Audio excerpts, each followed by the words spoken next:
Hello and welcome. I'm your host, Elizibar. This is The Amazing Mary Jane number 3. It's a comic book from Marvel, something I don't buy that much of anymore. Now, that's not to say that I don't have a whole bunch of Marvel books. In fact, I own more Marvel comics than I own any other publisher's comics, because I love Marvel comics. Or at least I used to, back when they were good. Amazing Mary Jane is a different kind of comic. For one thing, it's not really placing the superhero in the limelight. It's placing, well, the title character, Mary Jane Watson, in the limelight. And she looks good. Now, don't make the mistake I made of looking at this and thinking that's Spider Man down there. That's the actor they hired to play Spider Man. Oh, actor? Yeah, hold on. Let's step back. What's this book about? Mysterio is trying to make a movie about Mysterio's life. He's disguised himself as a movie director. Like, there's all sorts of crazy shenanigans going on. And the Vulture here, I think I called these dudes the Sinister Six in the last two books, but they're not. They're the Savage Six. Whatever. Gosh, Marvel just likes throwing that word in there, don't they?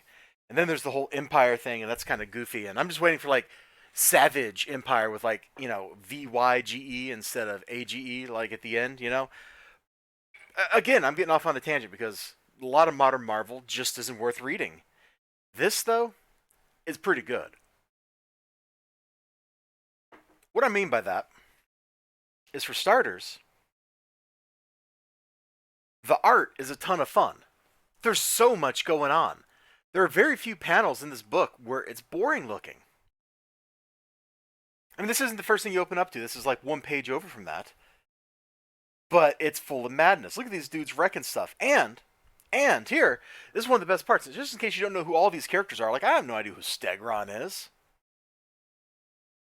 I recognize Tarantula, and of course I know and love the Rhino, man. Although you want to talk about like power decay, the Rhino was like a Hulk villain at one point in his career. But we get an introduction. It's not just like we're putting a tagline here, like they do in a lot of comics, like right here, Vulture, old guy.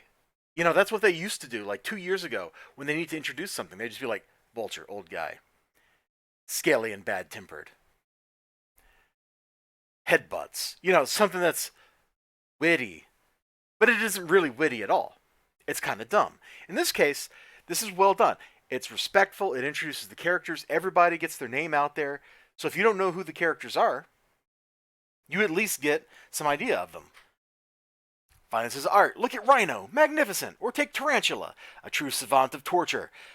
Stegron, a genius of violence and destruction. King Cobra, master contortionist and painter of poison. Like, that's a great phrase. That's a good catchline to have. Good catchphrase. Just like, oh yeah, a painter of poison. These dudes are wrecking the movie set. This is some famous actor. I don't know if he's ever been in one of these books before, or in Marvel before, I guess I should say. And there you have to run, because if they don't run, Mysterio's going to kill them all. So, the guy that's supposed to be driving the truck, he's just a normal dude. He's like crying. He's like taking cover. Mary Jane hijacks the truck, starts rescuing everybody. Why not? She's the title character of the book. And you know what? Whether you talk about Mary Jane the way I knew her back in the 80s, or you talk about Mary Jane the way she is today, in any of these incarnations of Mary Jane Watson, she's never really been like the meek and cowering type. She's always been like the take charge type. Like, what's the famous line with her and Peter Parker? Face it, Jack, or face it, Tiger. You hit the jackpot. I can't believe I almost got that wrong. There's some boldness to her character. It's inherent in her. Although I think I just realized, doesn't she isn't she supposed to have like a little mark on her chin or something?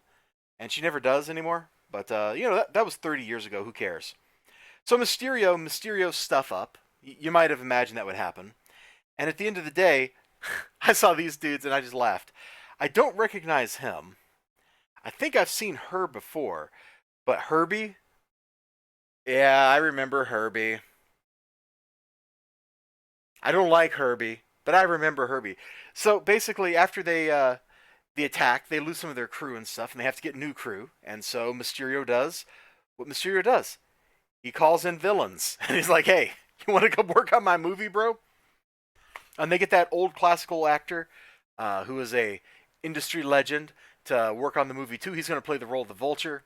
It would have been really fun. Let me pull him up. I've showed a lot of this book, so I'm going to try to limit myself, but it would have been really funny if they'd made him look like Michael Keaton, because Michael Keaton, didn't he do a movie called Birdman?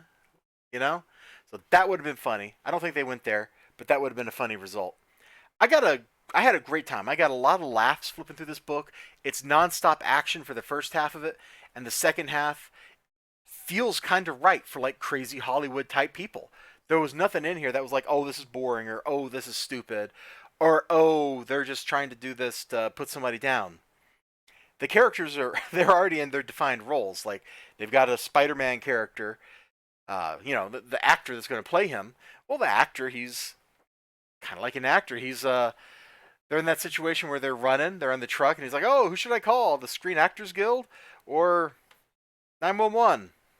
To which a normal person goes, "Why is that even a thing?" But it's kind of funny because it highlights how silly Hollywood stuff is. I had a great time with this.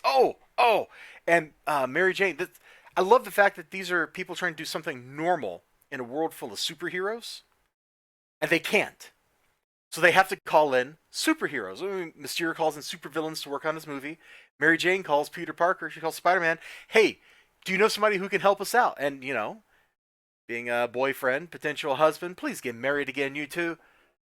Like that would go so far to make people forgive Marvel Comics if you two just got married. In fact, if Peter Parker like just traveled time and undid one more day and we got a whole new universe tomorrow, like I don't think there's anybody out there that would complain. I really don't. You could just retcon 10 years of Marvel Comics like that. And normally I say, oh, you shouldn't do like a reboot. You shouldn't just do like a Crisis on Infinite Earths thing. I think everybody would kind of go for that. Anyway, that's neither here nor there. She calls up Spider-Man. She's like, "Hey, you know anybody?" And he hooks her up, gets them taken care of, and it feels kind of fun. I haven't felt fun reading a new Marvel comic, like flipping through one in the store, that kind of stuff. Just going da, da, da, da, da, da, da, looking at it real quick. I haven't felt that kind of sense of fun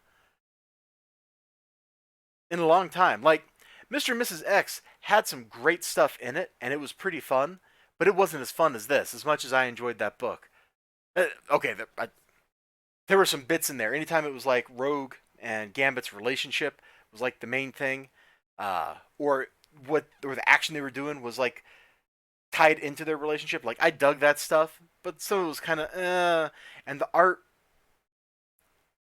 There was some definite same face getting painted in there. Is all I'm saying. This is just fun, and I think you might like it. I think you do. I didn't think I would like this, and it completely, totally surprised me that I did. And I'm so glad that whoever it was on Twitter that was like, "Hey, this isn't too bad," said that so I could check this out because he was right. This ain't too bad. This is actually fun. It might be the best thing Marvel's got going on. It's certainly this issue was more fun than the last issue, Absolute Carnage, which just ended on a nothing burger. This, we had the start of a story. We're under attack. We had them getting out of that, and then we had the anticlimax. Like these first three issues make a great arc, but this one issue itself had like multiple parts of a story in it at the same time. That's how it's supposed to be. It shouldn't just be like, this is the intro, this is the middle, this is the end. When you're writing a story in this format, each issue needs to be sort of self-contained. And this one is. We start off, even if you don't know what's going on, this page right here gets you up to speed very quickly with what's going on. And you know what? I didn't really see any glaring art mistakes. I admit, I devoured this book, so I don't think I spent much time like analyzing individual panels. That's kind of the masterpiece of. Oh, I shouldn't use that word. This isn't a masterpiece. This is just really good. That's kind of like how a really good comic works. Is it's so good you don't care to sit there and nitpick the individual panels anymore.